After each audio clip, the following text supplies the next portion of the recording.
की वीडियो थोड़ी अलग होंगी। आज हम बात करेंगे वर्ल्ड स्मॉलेस्ट कंट्री के बारे में। ये देश ऑस्ट्रेलिया में है, जिसका नाम प्रिंसिपैलिटी ऑफ हर्ट्स रिवर है। ये कंट्री 75 स्क्वायर किलोमीटर की है। इस कंट्री को सिर्फ एक ही व्यक्ति ने बनाया है। जी हाँ, सिर्फ एक ही व्यक्ति ने, 1970 में। ये कंट्री ऑस्ट्रेलिया में ही है, लेकिन यहाँ जाने के लिए इस कंट्री का वीज़ा होना ज़रूरी होता है। ये कंट्री करीब 500 किलोमीटर दूर है पर्थ से, जो कि ऑस्ट्रेलिया का शहर है। इस कंट्री को लियोनार्ड कैसली ने बनाया था।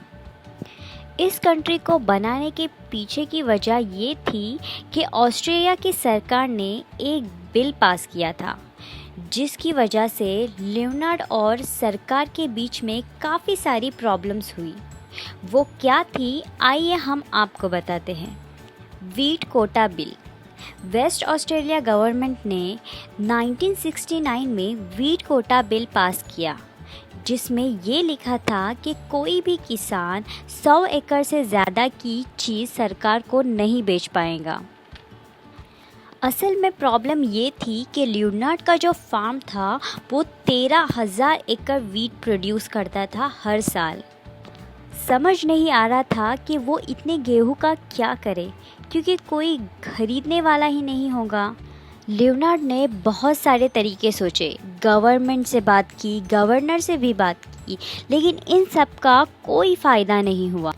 कुछ सालों बाद उन्होंने सोचा कि इन सब का कोई फ़ायदा नहीं हो रहा, कोई सॉल्यूशन नहीं निकल रहा, तो उन्होंने अपनी खुद की कंट्री बनाने का फ़ैसला लिया, क्योंकि उनके ऐसा करने के बाद ऑस्ट्रेलिया के कोई भी लॉज उन पर लागू नहीं होंगे और ये वीट कोटा बिल भी उन पर नहीं लागू होगा। इस बिल में 2 ऐसे रूल्स थे। पहला था कि अगर किसी किसान को कोई भी इशू हो तो वो गवर्नमेंट से नुकसान की भरपाई नहीं मांग सकता और ना ही कोई अपील कर सकता है। फिर लियोनार्ड ने इंटरनेशनल लॉज को पढ़ा और देखा कि वो कैसे अपनी कंट्री बना सकते हैं। सारे इंटरनेशनल लॉज को पढ़ने और समझने के बाद उन्होंने अपनी खुद की ही एक कंट्री बना डाली। उन्होंने इस कंट्री को प्रिंसिपैलिटी ऑफ हर्ट रिवर नाम दिया और लियोनार्ड ने खुद को प्रिंस लियोनार्ड कहवाना शुरू किया। दरअसल खुद को प्रिंस बुलाने के पीछे वजह ये थी कि ऑस्ट्रेलिया की जो कंट्री है वो इंग्लिश लॉज के अंडर आती है, यानी ऑस्ट्रेलिया की क्वीन इंग्लैंड की भी क्वीन है। तो प्रिंस लियोनार्ड खुद को किंग कहलवाना नहीं चाहते थे, क्योंकि वो क्वीन के अगेंस्ट नहीं जाना चाहते थे। लियोनार्ड ने इंग्लैंड की क्वीन को अपना ओपन इनविटेशन दिया कि वो प्रिंसिपैलिटी की भी क्वीन बन जाए, लेकिन क्वीन ने इसे इनकार कर दिया। लियोनार्ड ने इस कंट्री को बनाने की डेट क्वीन के बर्थ डेट पर ही रखी। फिर इंग्लैंड की क्वीन ने प्रिंस लियोनार्ड को लेटर भी लिखा, उनके कंट्री के एनिवर्सरी पर उन्हें कॉन्ग्रेचुलेट करते हुए। प्रिंस लियोनार्ड के इंग्लैंड की क्वीन से काफ़ी अच्छे रिलेशन थे, लेकिन उनकी प्रॉब्लम ऑस्ट्रेलियन गवर्नमेंट के साथ थी। कोई भी इस कंट्री को कंट्री नहीं मानता। ऑस्ट्रेलिया का कहना है कि टैक्स बचाने के लिए ये कंट्री बनाई गई थी।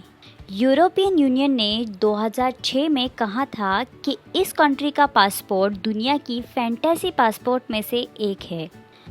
उनके पास एक लेटर भी है जो क्वीन एलिजाबेथ ने 2016 में उन्हें लिखा था।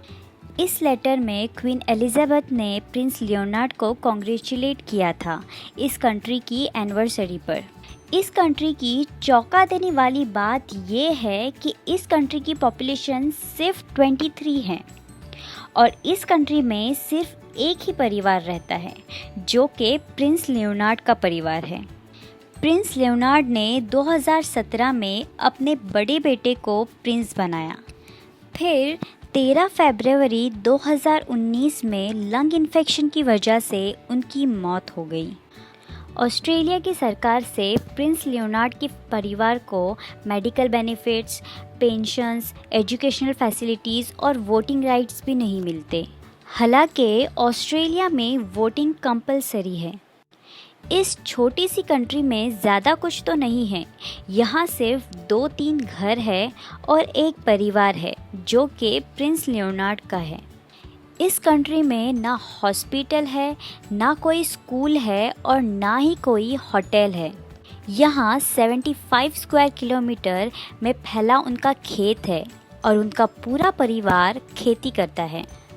आज के इस वक्त में इस कंट्री के पास अपना खुद का एक flag, currency, post card, stamps और खुद का वीज़ा भी है। तो ये कहानी थी प्रिंस लियोनार्ड की कि कैसे और क्यों उन्होंने अपनी खुद की ही कंट्री बनाई। तो बस यही थी आज की वीडियो वर्ल्ड स्मॉलेस्ट कंट्री के बारे में। अगर वीडियो अच्छी लगी हो तो इसे ज़्यादा से ज़्यादा शेयर करें।